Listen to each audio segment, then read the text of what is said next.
Okay, nice of you to come. Thank you so very much. As usual, I'll give you the commercial. The Auburn Historical Museum, located at 41 South Street, is open Tuesdays and Saturdays, 9:30 to 12:30, or by appointment. You come by yourself. You can bring church groups, scouting groups, family reunions, class reunions, your great uncle Fred, who just came in from Sweden, anything you like. We had that happen, actually. So we had him sign the book and told people, see, some of people come from Sweden just to see our museum. They didn't buy it either. But we have our 1850 cobblers, shoemaker's bench, and several other new things that is very nice, and you're welcome to come and see them. We also have the Chester P. Tuttle portrait, both of them, the round one and the big one, that were saved from the fire and have been entrusted to us, and a few other documents from the Legion. So please come see the museum. We are handicap accessible, as my dear friend Eleanor can tell you, except the Goddard corner, and boy did I hear about that. But it wasn't my fault. Okay, so we're here for the history of photography. Photosynthesis, the process by which green plants use sunlight to synthesize food from carbon dioxide and water. Photography, the process of producing images by action of radiant energy and light on a sensitive surface. The Greek word photo, meaning light, and as a prefix it means using or produced by light. The root word graph, to write. One of the most common uses of the root word is the suffix graphy, meaning written or drawn or recorded. For example, Russian icons are not drawn, they are written. It's called iconography. So photography is obviously writing with light. Now you people are all brilliant, I can tell just because you came here to hear me. When do you think people first use light to write images? Do I hear Aristotle? Do I hear the ancient Chinese? I'm sure somebody said that. How did they do that? Let's see if just once I can push the button the right way. I did it. They used the camera obscura, a dark chamber or room with a hole, later a lens, in one wall. The light filters through the hole and projects an image of whatever it's facing on the other side of the wall. Many towns in England had them and still have them, and they had cranks and a little turret with mirrors and a lens. And you can basically see the town and people walking around in the town projected on the wall.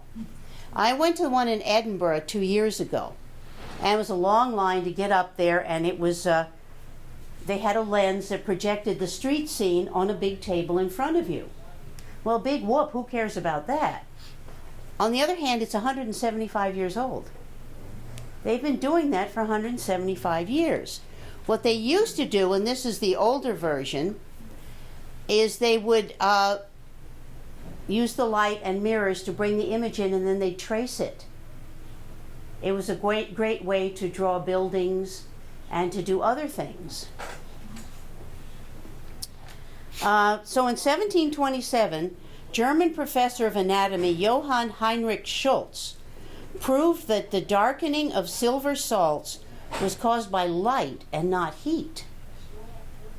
So he used the knowledge to use sunlight to record words on paper, but he didn't keep any. Have you ever had one of those light photo kits where you get the weird looking paper and you put a leaf or a stone or something on it and leave it outside and you get an image? And then if you leave it in a bright room, the image is gone. That's pretty much what this guy did in 1727. Now, lithography, the process in which drawings are copied or drawn by hand to lithographic stone and then printed in ink, like this. This is the old Auburn High School. You can see it afterwards. But when you put sensitive paper on it and expose it to light, you will get the image of this. And this has been done since the 1700s. This is how they used to get images in newspapers and gazettes and handbills and broadsheets, by using lithographic stone. And this brings us to Nicephora Nipche. Pronunciation incredibly approximate.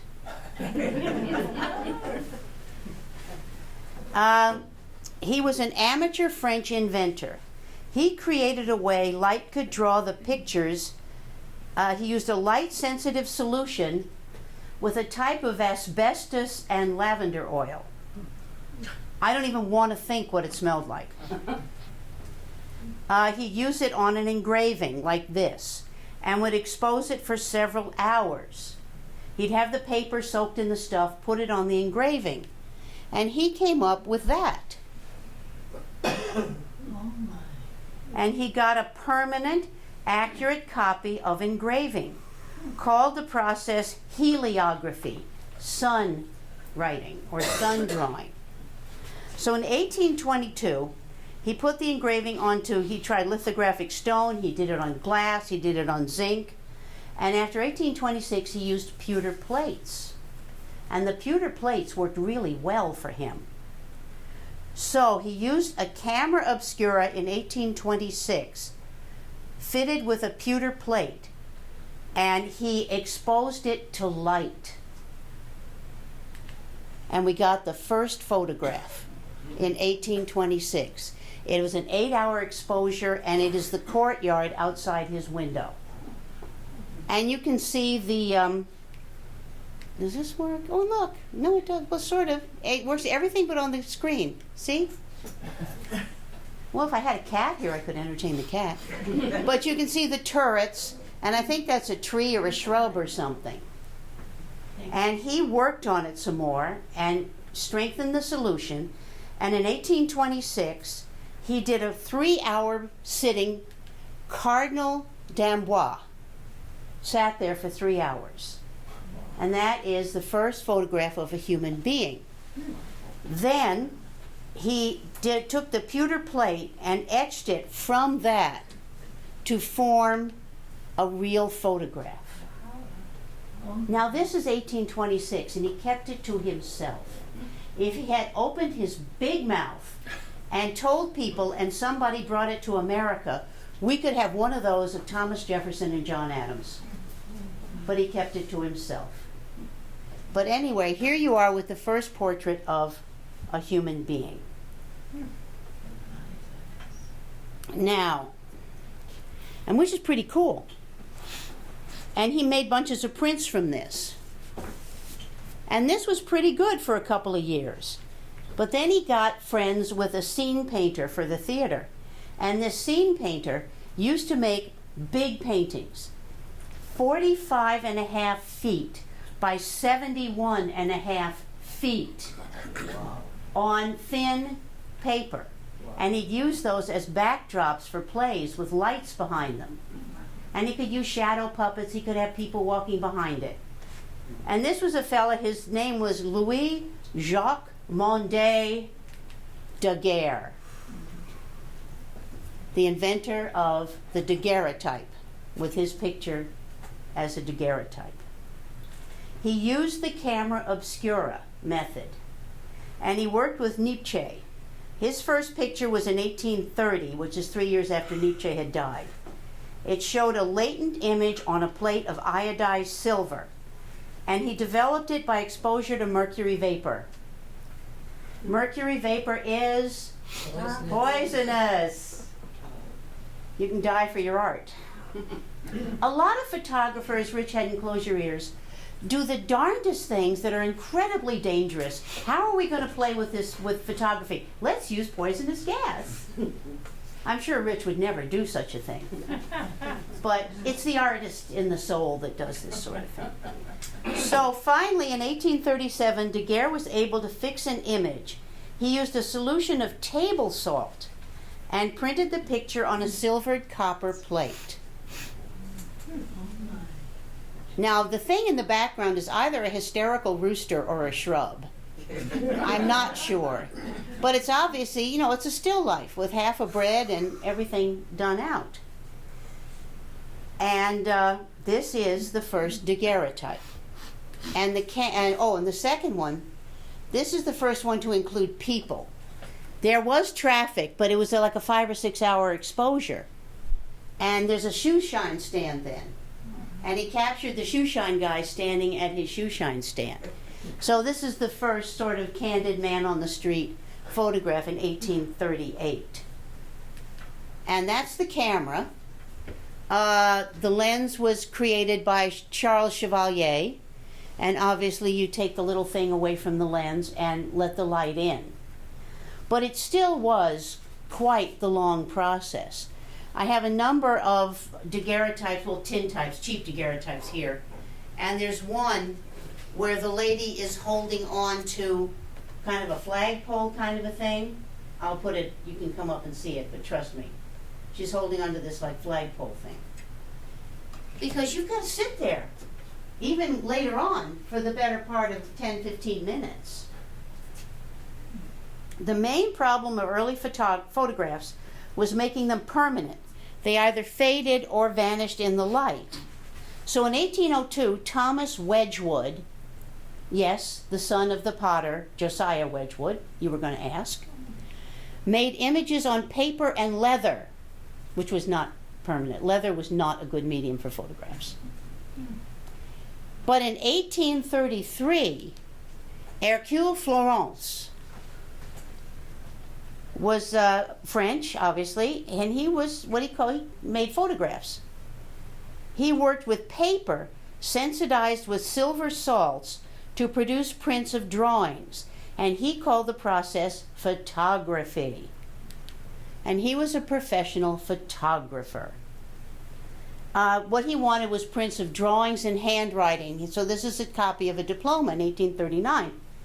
And then it occurred to him, well, maybe I could do this of an actual place and color it in. So this is an 1840 hand-colored photograph of a sugarcane mill in Brazil. And this is the kicker. Hercule Florence lived in Brazil. And everything he did a lot of photographic work. He called it photography. And he died, and somebody stuck it in a trunk in an attic in Brazil. And never found it till 1973. Wow. So poor Florence did coin the word photography and did do the first photographs and hand-colored photographs, but got no credit for it because he didn't tell anybody. We needed a big mouth. William Henry Fox Talbot, 1800-1877, invented negative positive photography. He figured out how to get a negative and what to do with the negative. And he did it so he could record his scientific observations accurately. He made paper light sensitive by soaking it alternately in solutions of common salt and silver nitrate, making silver chloride. And he'd get the fiber into the fibers of the paper, so the paper was completely saturated with the stuff. And then he would expose it to light. The silver chloride became finely divided silver, dark in tone, and he got a negative, with the light stuff being dark and the dark stuff being light. And then he could make any number of copies by putting fresh sensitized paper in contact with the negative and exposing it to light, like you develop film, right? That's how you develop film, yes. I have to check with my photography expert back here. And he fixed it by washing it in sodium thiosulfate and waxing it. Have you ever seen a really old family photograph that's got cracks on it? Yeah. It was waxed. Oh. So what did he come up with? A photograph. I couldn't find pictures of the negative, but that's what he did. Now those poor guys had to stand there for an hour or so. And when it came out of the machine, it was a negative, like cameras we have today. You remember cameras. They're rapidly fading. But that's what Talbot did. And then there was this camera, which was on a tripod, and you had the hood that went over the guy's head. and it expanded and contracted depending on how far away the person was, and it was pretty heavy. Talbot rushed his stuff into production and told everybody who could find about it. So the Royal Society in England recognized his works 6 months before they recognized Daguerre in France. So technically he won. Mind you, nobody runs around doing Talbots. I have a Talbot of this. This is a Talbot. No, these are daguerreotypes. So you may be first, but the one with the most devoted government behind them wins.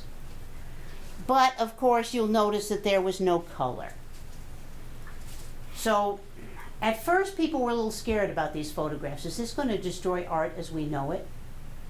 But no, it's not color. We still need portraits painted because that's the only way you're going to know what people look like.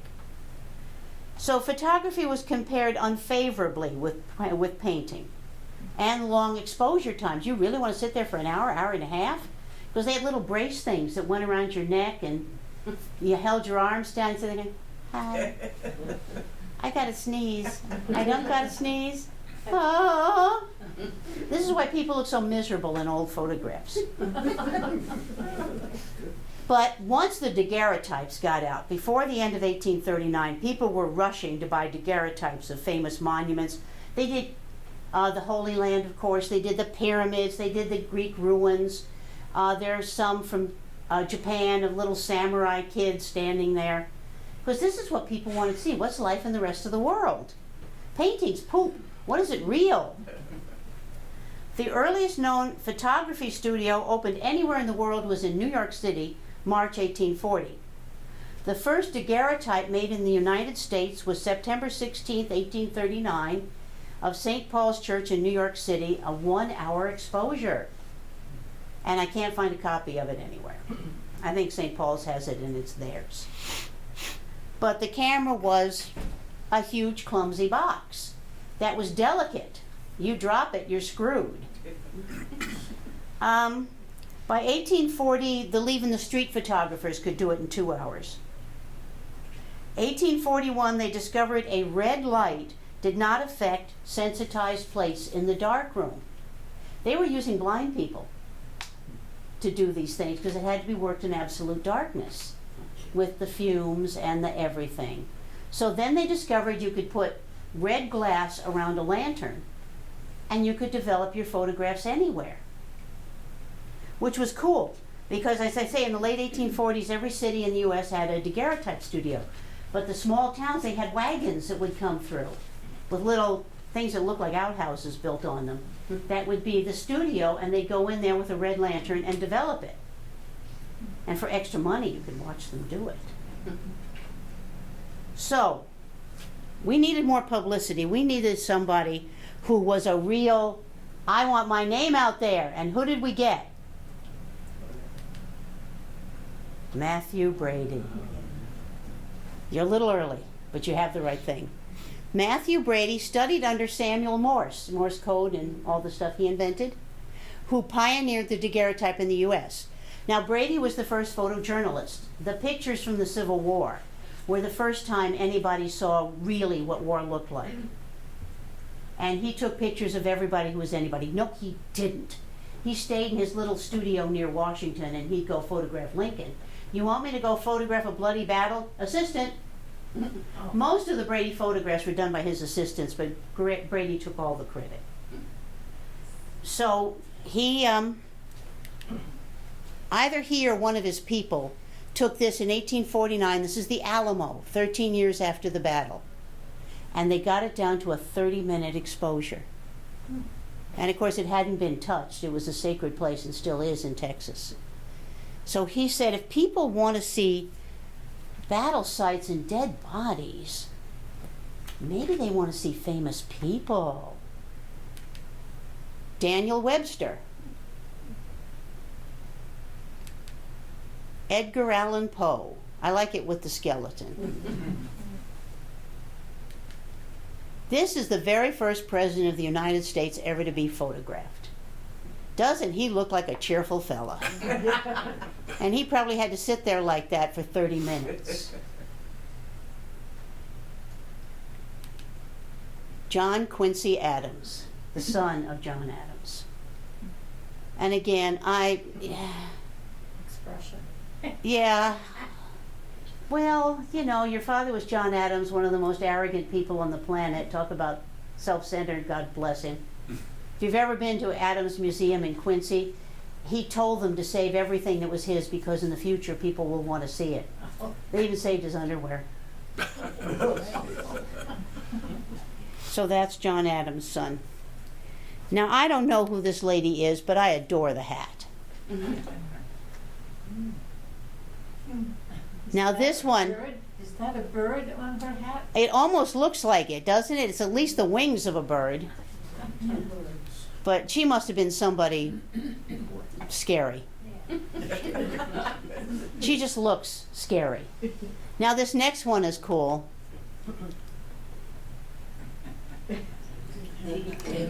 Davy Crockett. And his picture was taken not because they wrote songs about him and we all ran around in coonskin hats in the 50s. He was a congressman, and that was his congressional photograph. He was not quite as civilized as the picture makes it look. And Sitting Bull, not real happy about it. Annie Oakley, not cute little thing like Mary Martin or Ethel Merman, but that was really Annie Oakley. And this is from Europe, but I just love this picture. That's Hans Christian Andersen, the Little Mermaid, the Ugly Duckling. He looks like a nice man.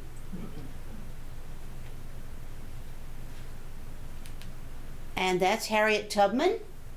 There's several pictures of her, but I'm not sure. She's going to be on the next $20 bill that comes out next year. And it's one of these photographs they're going to use. Harriet Tubman was the Moses of the South. She escaped herself and brought thousands of slaves up to freedom.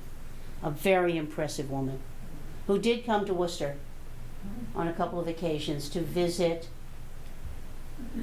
you know, the lady whose house is over by Moore Street, and the famous abolitionist, Abby Kelly Foster and her husband, Stephen. I knew I could do it. Now, have any of you been watching Victoria and Albert on PBS? And there was the big deal about Albert wanting to do the glass building, the Crystal Palace, for the first World's Fair. There it is. It was enormous. Thousands of exhibits and tens of thousands of people went through it. And then I think it either fell down or they took it down before it fell down. But it was all glass. So, well, you know how we are, especially in America. Okay, now what? That's cool, we got pictures. Now what? What? I want to play with something. What do we got? What do we got? Okay? Stereopticons that had the eyepieces and the sort of trombone slide that you put a special photograph on that had double images taken by a special camera with two lenses. And when you adjusted it properly, it was 3D. And they put a lot of the battle pictures from the Civil War on it. They did a lot of traveling ones. I used to have one years ago, but for some stupid reason I don't anymore. And they had one that's taken from the top of the Eiffel Tower, and you do it looking down and you feel like you're on top of the Eiffel Tower. And they have the Grand Canyon and all sorts of things that you can see in 3D, like being there. And this was a huge fad for many years. And in 1851, they developed the wet colloidal process, which gives us glass negatives. Collodion is a solution of nitrocellulose, gun cotton, in alcohol and ether. Ether being poisonous, dangerous, will kill you or at least knock you out. When the solvents evaporate, you get a plastic-like film, more detailed and more precise than daguerreotypes. It was the best way to take photographs for 30 years, up until the 1880s. You could make positive prints from glass plate negatives. They used albumin paper coated with egg whites. It gave the papers kind of a glossy finish and was easier to see the image. Some of the ambrotypes, and I have several ambrotypes here, were done with the wet collodion method.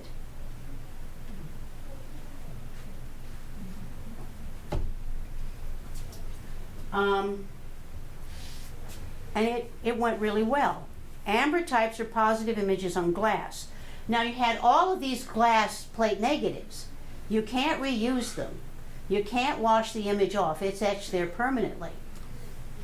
I don't think anymore, but when I was little, I remember we used to get Life and Look magazine, and they were always finding a greenhouse down south that the glass was glass plate negatives, and every now and then they'd find one of Lincoln.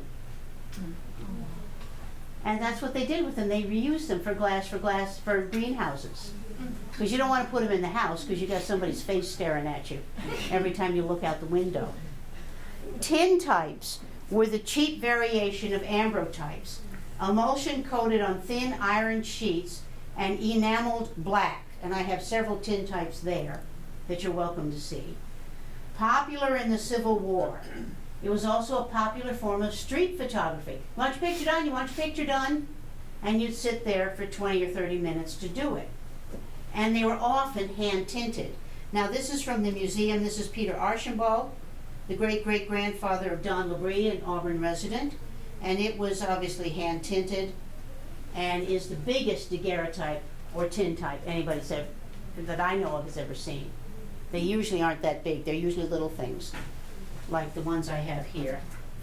And they really are made on tin. Yeah. Mm-hmm.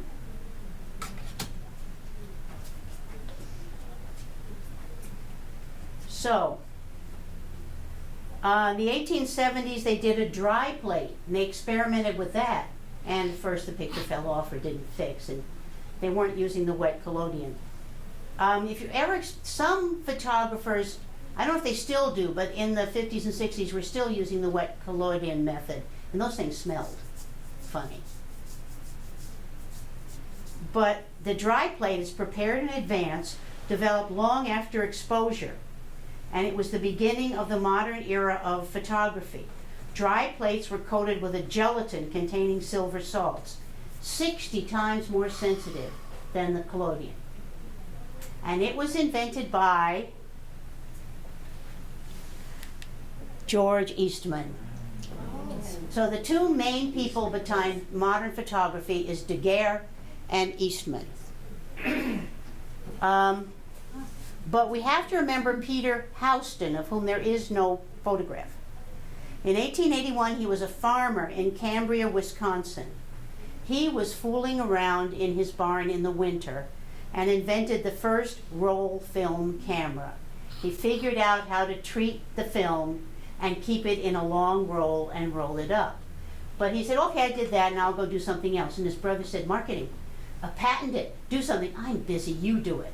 So his brother David filed the patent and is often credited with the invention of the camera.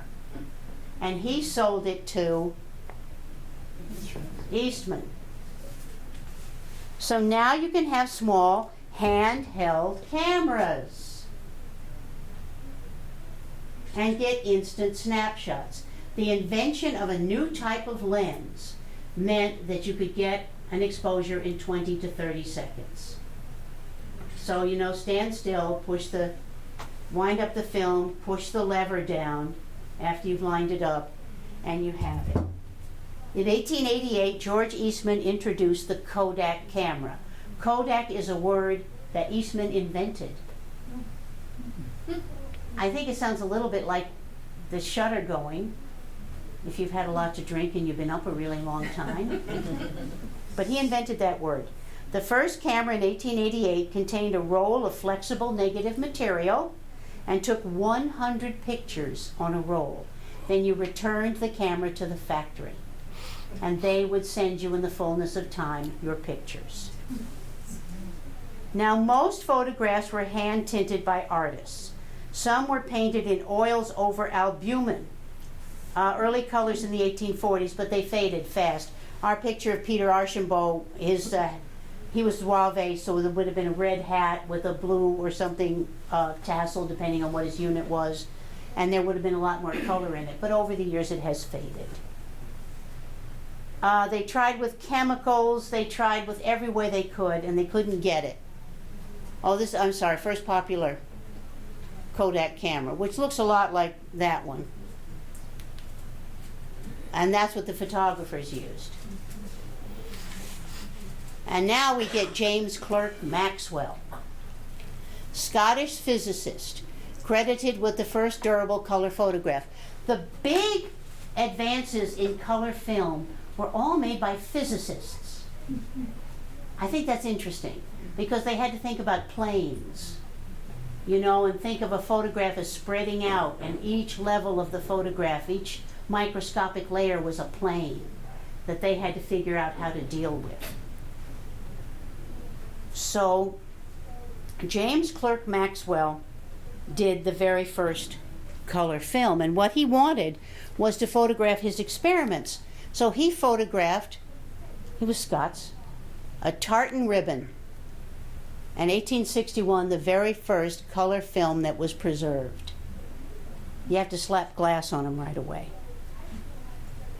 And this was pretty cool until another physicist came along, Gabriel Lippmann, loved the mustache. And he was also a physicist, and he invented a method for color photographs, really complicated. Layers of crystals and reflection panes, and all sorts of planes and reflections. And finally he figured out a single color emulsion that would work and give you a color picture every single time. And what did that get him? In 1908 he got the Nobel Prize for that photograph because of what it meant for scientific experiments, for medical work, and for everything else you could think of, and for preserving the great artworks of the past 1,000 years. Now you can take a real color picture. You can even take it outside.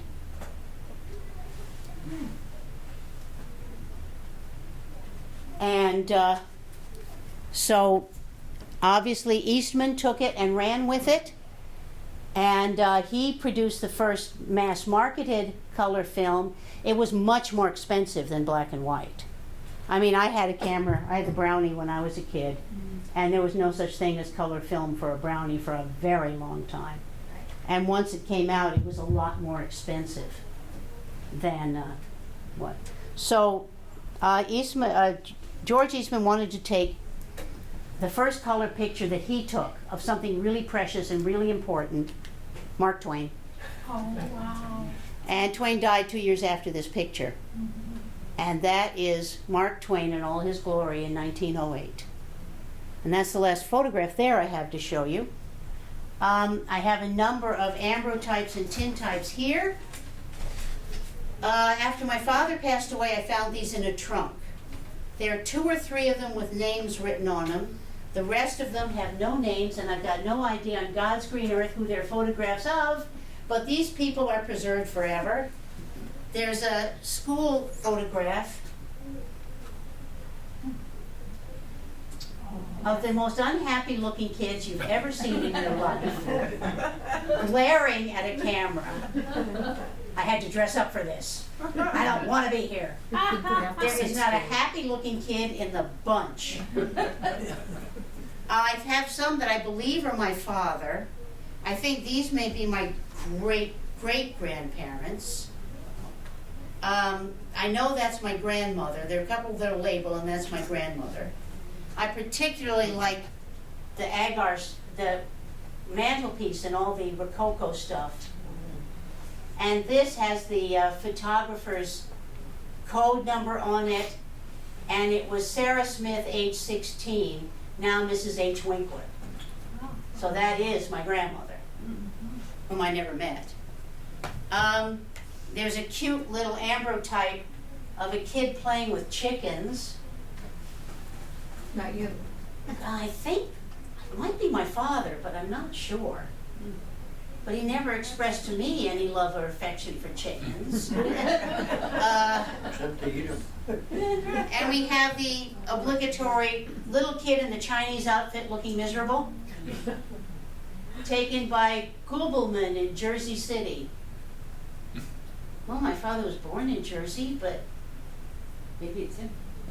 Probably him. I never saw him wear anything like that, and he always wore a tie. He even had a gardening tie. But it's possible when he was a kid.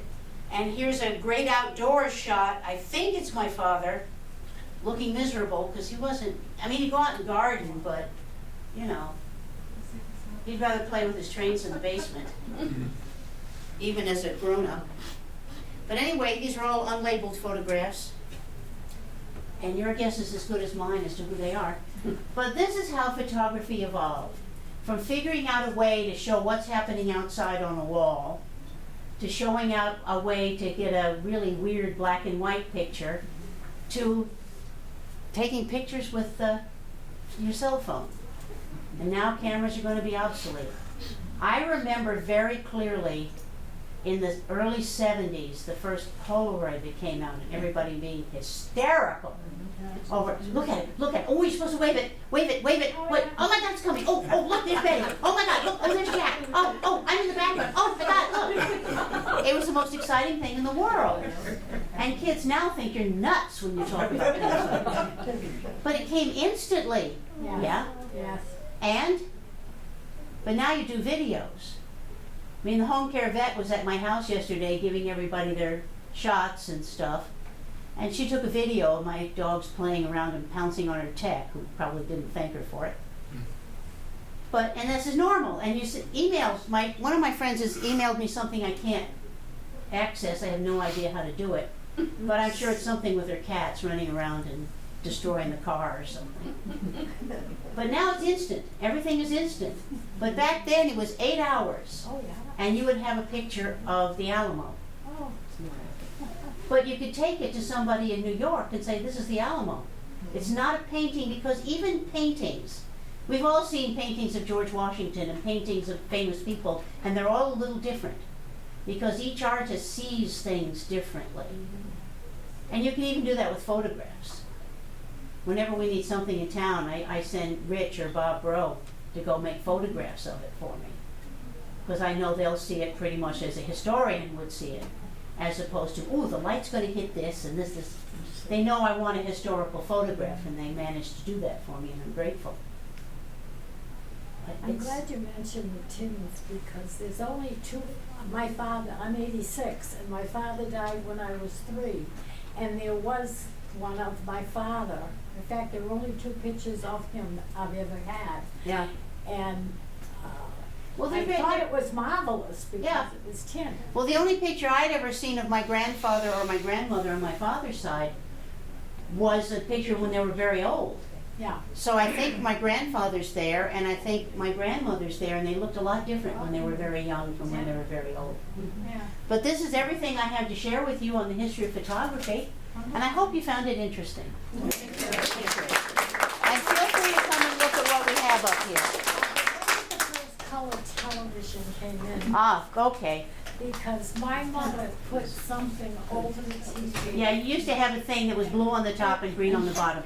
The first color television came out when I was 8 years old, which was 1955. It was a giant box like this. Yeah. Okay, here's long story. Everything is the absolute gospel truth, I swear to you. I lived in Stamford, Connecticut. A family named the Reddings lived across the street. The father's name was Odd. O.D. Redding. And their daughter Lisa was my age, and she was my best friend. My father had bought me a big red Schwinn bicycle when I was 8 years old, and I couldn't ride it, and I couldn't ride it. So she tells me, my grandma is coming tomorrow, and my grandma will teach you how to ride the bike, because she's good. So I got home, and the new TV had been delivered. So we're sitting there in The Wizard of Oz, and I'd never seen it before it came on. And we got to the part where Dorothy's house is in Oz, and they opened the door. My father hit a switch on the back, and it was color. Oh. Now, my father was director of operations, production, scenic design, and color control for the CBS television network. So that's why we had the first color TV. And I saw it in color, the whole 9 yards. And it was gorgeous, and it was so exciting. So the next morning, I went over to Lisa's house, and her grandmother comes out and says, you will sit on that bicycle. You will lean neither to the left nor to the right. You will pedal straight ahead and do it. I was so scared. I got on the bicycle. I pedaled down to the end of the driveway. I turned around, and I pedaled back. And she said, there, I knew you could do it. And I said, I thought you melted. And she said, "Oh, was that on last night?" And she said, "Dear, my name is Margaret Hamilton and I'm an actress. That was just a movie." So the Wicked Witch of the West taught me how to ride a bicycle. And somewhere there is a Life magazine that shows Margaret Hamilton with granddaughter and friend.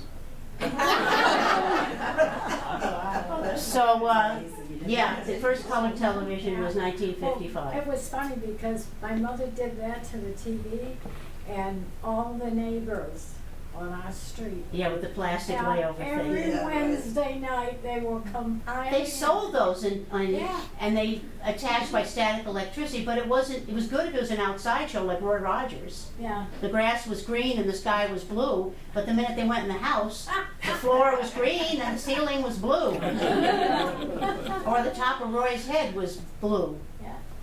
Yeah, no, that was then. They were very expensive and you didn't see a lot of color. The first show that went color, I think, was either Uncle Milton Berle, or Ed Sullivan. Yeah. Yeah. And then they gradually expanded to do the other shows in color. We weren't rich. We had an outhouse and we were poor. But my mother was good to us. Everybody's got to tell. So that's an anecdote on color television. Any other questions?